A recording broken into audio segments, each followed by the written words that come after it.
on a developing story. A defense attorney in the YSL gang trial is now in the same jail as his clients. We have this picture from a witness as police took the lawyer away in handcuffs. Channel 2's Michael Seiden has been on this story since it broke this morning. And Michael, this all started with some prescription medications. It was a stunning scene. A defense attorney in the Young Slime Life gang trial seen here in handcuffs, now under arrest and accused of trying to bring prescription pills into the courtroom.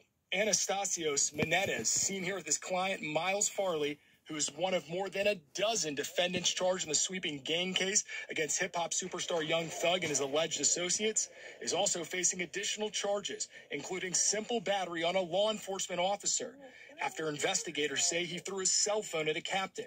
But witnesses say what happened was an accident. I asked him to his phone. He was going to give me the phone because I asked him for it. He tries to toss it at me, but the officer that has him on handcuffs janks him.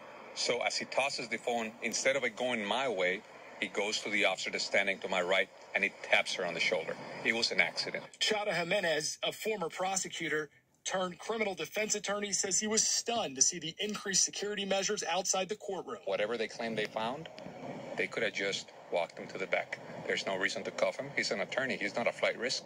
He wasn't fighting them. But they wanted to make a spectacle out of it and teach us a lesson. Us attorneys, we better fall in line and listen to whatever they tell us to do. After the arrest, Judge Ural Glanville took the bench, announcing that without his attorney, Miles Farley would now be tried separately. Now, Meneda's arrest happened while he was waiting for Judge Glanville to rule on his motion for his client to get bond.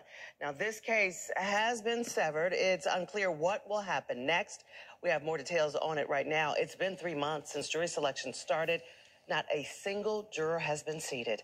We've seen several fights, even an alleged drug deal in the middle of the courtroom. There's also this leaked video of a witness speaking to investigators. The Fulton County District Attorney says the leak may have put that witness's life in danger.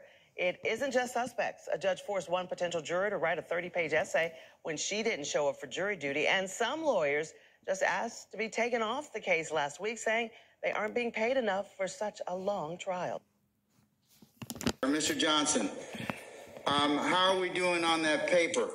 I mean, the importance of professionalism. Yours is due by the 28th of April. I'm just checking, just clocking. So we on track? Well, your better half said she's not writing it for you either. Okay, well, just want to let you know that, okay? All right, so we're good? I'm sorry?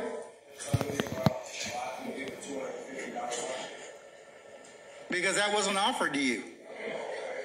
You already asked me, could I pay the $1,000? I told you no.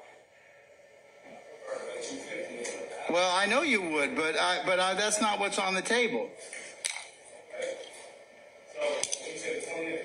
28, yes, at noon. Or you do 20 days. It's 17-page paper on the importance of professionalism in the legal field and treating one's opponents with civility. Paper is to be published quality in APA format and at least 10 primary and 10 secondary sources. Means that we should be able to send it to the to either the Georgia, any one of our law review or any other place that accepts publications, and it should be acceptable. Say again? Say again, Mr. Jimenez? It's very difficult to get published, you know. I've never been published. Okay, all right, okay. But that's another issue that we're not going to deal with today. But anyways, okay, so Mr. Johnson, are we good with that? I mean, it needs to be a scholarly quality, basically, okay, that you would, that it's error-free and that you would turn in to satisfy a writing requirement.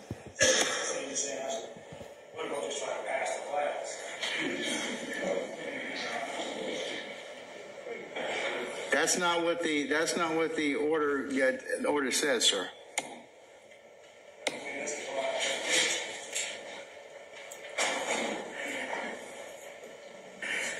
Well, I'll put it this way. As long as you write it yourself and it is completed in the format that's dictated, APA, at least 10 primary and 10 secondary sources, that will satisfy the contempt. I mean, I'm going to read it, and and if I don't find it to be of suitable quality, you'll redo it. But the other thing is, if you don't do it, the other option I have is to jail you for 20 days because it's not satisfactory. So I would suggest that you write it in a satisfactory manner. I'm not, lawyers, we talk and write. That's our trade and stock. So I think you'll be able to do it. I know you'll be able to do it. You pass the competitive examination. You're a licensed lawyer. You have a 6-digit bar number. I am certain that you can do this assignment. Any other questions, sir?